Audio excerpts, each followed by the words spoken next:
On n'aura pas assez d'une vie pour comprendre l'histoire de l'art, c'est pourquoi, toute affaire cessante, nous allons parler aujourd'hui d'exemplum virtutis et d'exemplum debilitatis.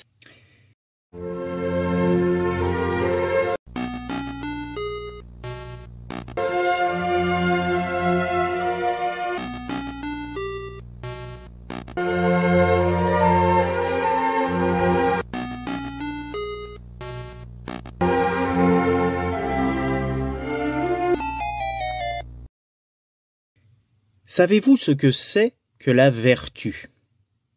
Il y a longtemps, le rôle des peintres était de montrer des exemples de vertu et de raconter des histoires édifiantes. La vertu, c'est le bien, et des histoires édifiantes, ce sont des histoires qui donnent envie de faire le bien. Il y a par exemple cette peinture nommée « Les licteurs rapportent à Brutus les corps de ses fils » de 1789, de Jacques-Louis David. Elle raconte l'histoire de Brutus, défenseur de la République romaine, qui livre ses deux fils à la peine de mort parce qu'ils avaient comploté contre la République pour la détruire. La tristesse de certains personnages dans cette peinture est tellement intense que le peintre a préféré cacher leur visage dans la pénombre ou dans leurs mains. Brutus est accablé de tristesse à cause de la mort de ses fils. Mais il les condamne à la peine de mort tout de même parce que pour lui, défendre la République est plus important que tout. C'est son devoir. Il fait donc un sacrifice pour son devoir. Et à l'époque où Jacques-Louis David a fait cette peinture, se sacrifier pour son devoir était vu comme un acte vertueux. Dans une autre peinture de cette époque, Les funérailles de Miltiade, 1783, de Pierre Péron, Miltiade, un général athénien, est condamné par ses concitoyens à la prison et meurt en captivité. Son fils, Gimon, voulait que son père ait un bel enterrement. Alors, il accepte de le remplacer dans la prison pour finir son temps de captivité. Donc, Gimon se sacrifie pour son père, et à l'époque, ce type de sacrifice était vu comme un acte de vertu.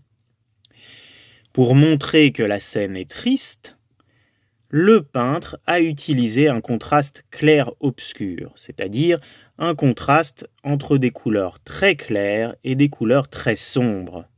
Ce contraste est souvent utilisé en peinture pour les scènes dramatiques. Des couleurs vives permettent de faire ressortir les personnages et de rendre la scène plus lisible, plus claire. Mais les peintures du XVIIIe siècle n'ont pas montré que des exemples de vertu. Par exemple, dans la peinture « L'empereur Sévère reproche à Caracalla son fils d'avoir voulu l'assassiner » 1769, de Jean-Baptiste Greuze, le fils de l'empereur Septime Sévère ne semble pas se sentir coupable d'avoir voulu assassiner son père. Au contraire, il a plutôt l'air déçu d'avoir raté son coup. La peinture de Greuze ne montre donc pas un exemple de vertu, exemplum virtutis. Elle montre un exemple de faiblesse, exemplum debilitatis. L'intention est probablement ici de raconter une histoire de ce qu'il ne faut pas faire. Les critiques de l'époque reprochèrent à Greuze de ne pas avoir peint de beaux corps et de leur avoir choisi de vilaines expressions du visage. Greuze refusait de corriger les corps pour les rendre plus beaux. Il souhaitait les peindre tels qu'ils étaient dans la nature. Et il voulait raconter les histoires telles qu'elles sont. Mais à notre époque, y a-t-il encore des artistes qui parlent de la vertu et de la faiblesse dans leurs œuvres ? Il y a quelque temps, il y a eu un artiste qui s'intéressait à ces peintures du XVIIIe siècle, celles qui racontaient des histoires pour montrer des exemples de vertu ou des exemples de faiblesse. Et cet artiste, Abdel Abdessemed, eut l'idée de faire une sculpture qui raconterait le même genre d'histoire. Cette sculpture s'appelle Head Butt, coup de tête en anglais. Elle fait 5 mètres de haut et elle représente le coup de tête que le footballeur Zidane a donné à l'Italien Materazzi pendant la Coupe du Monde de 2006. Abdel Abdessemed, qui pensait probablement qu'il y avait trop de représentations montrant des victoires, a voulu en faire une qui montrait une défaite, un exemple de faiblesse, comme l'avait fait Greuze avant lui. Cette sculpture peut permettre de montrer un exemple de ce qu'il ne faut pas faire. Et toi, penses-tu qu'il faut raconter des histoires qui donnent des exemples de vertu ou des exemples de faiblesse, des exemples du bien ou des exemples du mal, des exemples de ce qui se fait ou des exemples de ce qui ne se fait pas? Voilà, donc ce que je viens de lire là, c'est un format particulier. Ce sont des histoires que j'ai écrites de manière à ce qu'elles soient compréhensibles par des enfants. Donc maintenant, je vais revenir plus en détail sur les peintures dont j'ai parlé dans ce petit texte. Je vais commencer par les licteurs rapportent à Brutus les corps de ses fils de Jacques-Louis David. Cette peinture est la dernière commande royale avant la Révolution. Le contexte historique, donc, Brutus est le fondateur de la République romaine. Quand le fils du roi de Rome, Tarquin le Superbe, viole Lucrèce, et qu'à la suite de ça, elle se donne la mort, Brutus va jurer sur le poignard du suicide de Lucrèce de délivrer Rome du joug monarchique. Une fois qu'il l'a fait, il fonde le régime républicain. Plus tard, ses 2 fils complotèrent contre la République. C'est à la suite de cela que Brutus les condamna à la peine de mort. Dans une autre peinture de David, le Serment des Horaces, seules les femmes assument le poids de la psychologie, de l'émotion. Les hommes, eux, paraissent uniquement tendus vers l'action à accomplir, investis d'une conscience du devoir.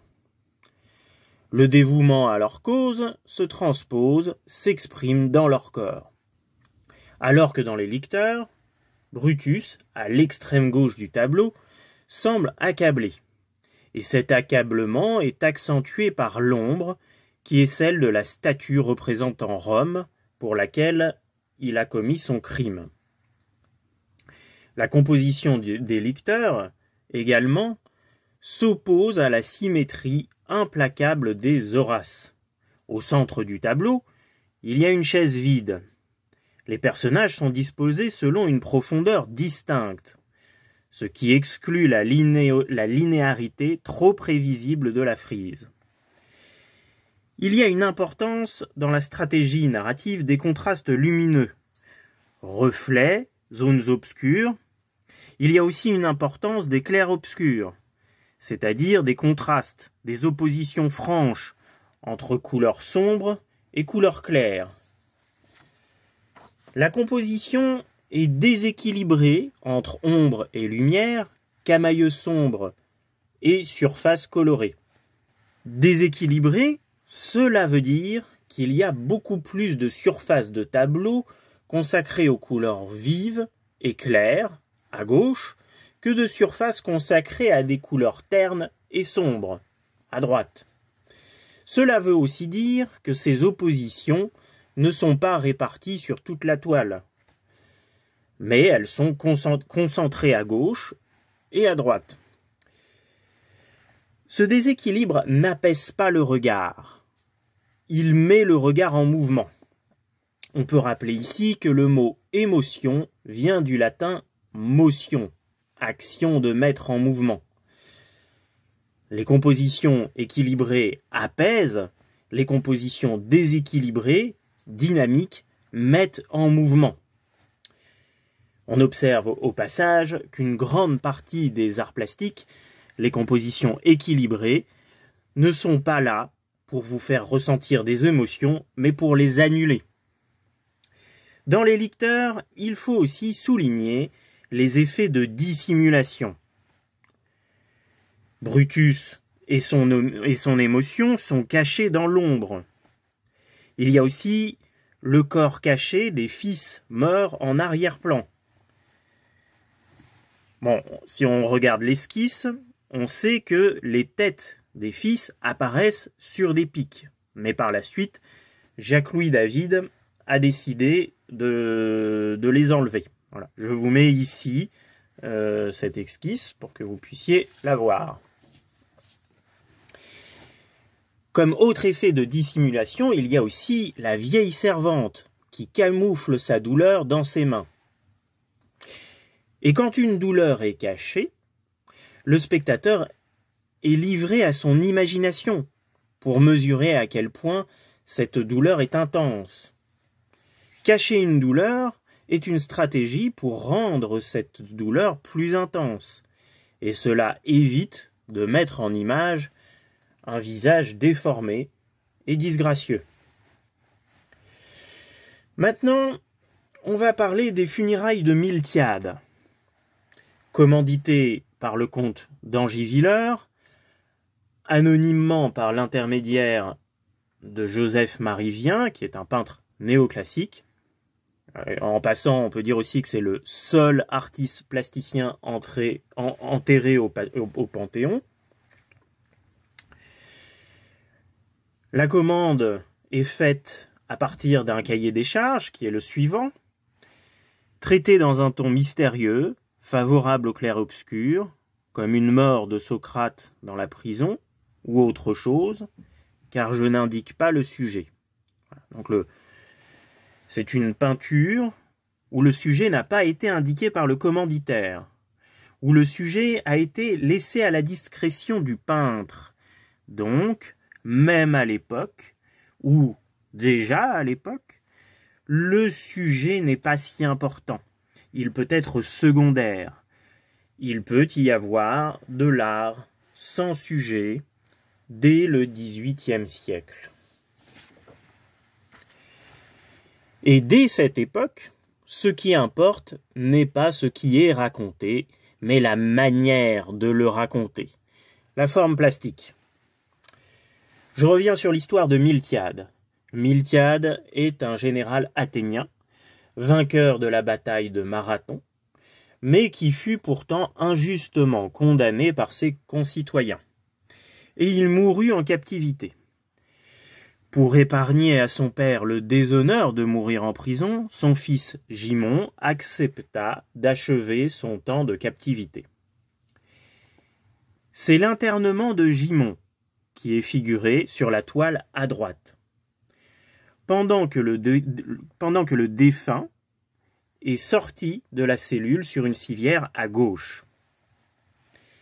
C'est un exemple de vertu, exemplum virtutis, c'est une piété filiale, un renoncement stoïcien. Comme stratégie narrative, il y a une disposition en frise des personnages. Mais une importance particulière est donnée à la perspective.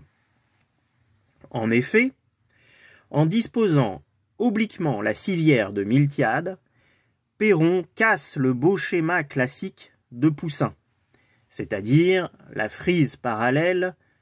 Il sera pourtant comparé, Perron, par la critique de l'époque, au salon de 1783, aux compositions ordonnées de Nicolas Poussin. Perron a également découpé, détouré des plages de couleurs vives sur fond terne, des couleurs chaudes sur fond obscur et froid. Donc, je vais maintenant revenir sur l'empereur Sévère reproche à Caracalla son fils d'avoir voulu l'assassiner. 1769, de Jean-Baptiste Greuze. C'est une peinture qui a été très critiquée à l'époque. Elle est pourtant à la croisée des plus fortes exigences de cette époque, en termes de moralisation des sujets, de retour à l'esthétique antique et de revalorisation de la peinture d'histoire sur le modèle de Poussin. C'est le corps avachi de l'empereur qui sera critiqué. La critique de l'époque y voit un refus de la correction, c'est-à-dire un refus de corriger la nature, de corriger un corps disgracieux en lui donnant des proportions correctes. Et correct, ça veut dire qui correspond au canon académique. Alors que Joseph-Marie Vien, cet autre peintre néoclassique, le seul à être enterré au Panthéon, Joseph-Marie Vien, dans sa transcription de la marchande d'amour d'Herculanum, que je vous mets ici, avait bien pris soin de colorer, d'assouplir, de corriger son modèle. Jean-Baptiste Greuze, lui, préfère rendre les choses telles qu'elles sont. Il préfère rendre la nature telle qu'elle est. On a ici une preuve, parmi une infinité d'autres, que l'art n'a pas toujours traité du beau. Et nous allons finir en revenant sur le coup de tête de Zidane, la sculpture de Abdel Abdessemed. C'est une sculpture mélancolique qui renvoie à la thématique de la chute et non à celle du triomphe. C'est le moment où Zidane met fin à sa carrière. Certains aspects de la sculpture de Abdel Abdessemed rappellent la composition de la peinture de Masaccio, Adam et Ève chassés du paradis, de 1424-1425, qui est une autre image de chute importante. Masaccio est un peintre réputé pour être le premier artiste à avoir représenté les figures avec leurs ombres. Et Dante disait que la représentation de l'ombre était un signe indubitable que les corps sont réels. On pourrait ajouter un signe que les corps sont présents sur le sol. S'il vous arrive de dessiner des figures, et que parfois elles vous semblent flotter, ajoutez-leur une ombre, et vous verrez comme cela est efficace pour donner le sentiment qu'un corps est ancré, posé sur le sol. La sculpture, en bronze, coup de tête de Abdessemed, est entièrement noire, comme si ces corps étaient devenus eux-mêmes des ombres. À partir de là, chacun pourra développer. L'ombre, c'est la présence sur le sol, comme l'explique si bien l'historien de l'art Stoichita dans son livre « Brève histoire de l'ombre ». Donc l'ombre indique aussi la différence entre le divin et le mondain, ou bien l'inscription dans le réel du corps. Mais des corps qui deviennent des ombres, qu'est-ce que ça implique ? Sur ce, je vous souhaite une bonne lecture et un bon développement de votre perception sensible en allant dans des musées.